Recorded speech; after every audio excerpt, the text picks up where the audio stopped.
একাদশীর পরের দিন আজ হলো পারণ। রান্না করেছিলাম আলু পটলের রসা, সাদা ভাত, সাথে ঘন করে ছোলার ডাল, আর সাথে সরিষা দিয়ে ডাঁটা চচ্চড়ি। আজকে সব পাটায় বেটে মশলা করে রান্না করেছি।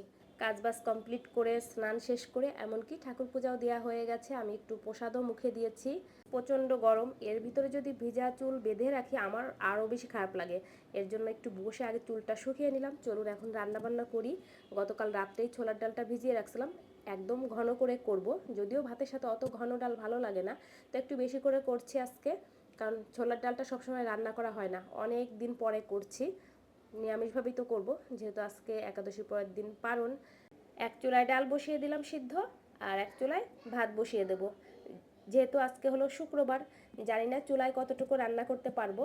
অপশন তো আছে ইলেকট্রিক চুলায় না হয় করব, কিন্তু রান্না করে জানেন তো ওইভাবে ওরকম শান্তি পাই না চুলার মতো।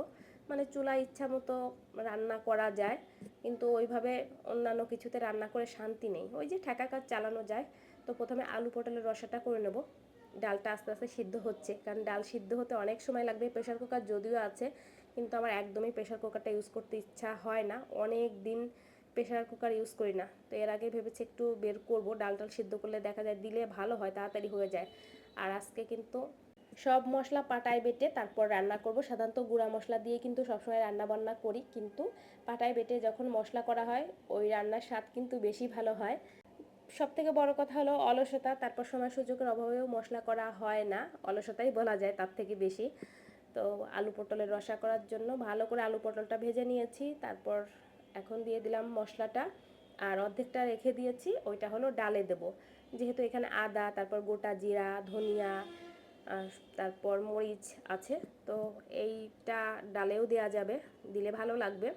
আমি কিন্তু পরে রান্নাটা মানে কিছু টাইম ওই যে ভাতটা আর ডাল অর্ধেকটা সিদ্ধ হয়েছিল হলো চুলায়, বাকি রান্নাটা ইলেকট্রিক চুলাই করতে হয়েছে। আলু পটলের রসাটা হয়ে গেছে, একটু ঘি, গরম মশলা, কয়েকটা কাঁচামরিচ দিলাম, ব্যাস রেডি হয়ে গেছে, নামিয়ে নেব।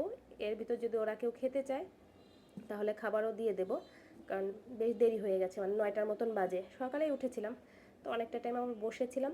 মশলা বলতে হলো আরও করা হয়েছে সরিষা পেস্ট। আজকে ডাটা চচ্চড়ি করব সরিষা দিয়ে, আমার খুবই ভালো লাগে। বাড়ি থেকে আসার সময় তো মা বেশ কয়েক রকমের এরকম গোটা মশলাও দিয়ে দিয়েছিল, তার ভিতর ধনিয়াও ছিল। আজকে ধনিয়াটা ভালো করে পরিষ্কার করে ধুয়ে একটু রোদে দিলাম, একদম ভালো করে শুকিয়ে তারপর কৌটায় রেখে দেবো। অনেক দিনই ভাবছি বেশি করে গোটা মশলা কিনে তারপর পরিষ্কার করে ধুয়ে রোদে শুকিয়ে ভাঙিয়ে নেব। যেহেতু সবসময় গুঁড়া মশলা দিয়ে রান্না করা হয় তাহলেই ভালো হয়, কিন্তু ওই যে সময় সুযোগ সব কিছু মিলিয়ে আর হচ্ছে না। দেখি 2-1 দিনের ভিতর করে নিতে হবে। আজকে সকালে অনেক জামাকাপড় পরিষ্কার করা হয়েছে, অনেক তো রৌদ্র গরম, এর জন্য দেখা যায় কিছু টাইম পরেই শুকিয়ে যায়। এটা ফোড়ন দিয়েছিলাম হলো কালো জিরা, আর কিছু দিইনি। তারপর ভালো করে সিদ্ধ করে নিয়েছি, আর নামানোর আগে দিয়ে দিলাম সরিষা পেস্ট। সামান্য একটু চিনিও দিতে হবে, কারণ ডাটাটা কিন্তু বেশ খাট থাকে, এই জন্য চিনিটা দিলে অ্যাডজাস্ট হয়ে যায়। আমার ভালো লাগে এই ডাটা চচ্চড়ি যখন সরিষা দিয়ে করা হয়, ভীষণ ভালো লাগে। তো রান্নাবান্না কমপ্লিট, চলুন খাবার দাবার খাবো। ডাল অনেকটা রান্না করেছিলাম। এই ডালটা সব থেকে বেশি ভালো লাগে রুটি পরোটা দিয়ে মানে যখন খাওয়া হয় তখন কিন্তু, তো এর জন্যই একটু বেশি করে রান্না করেছি।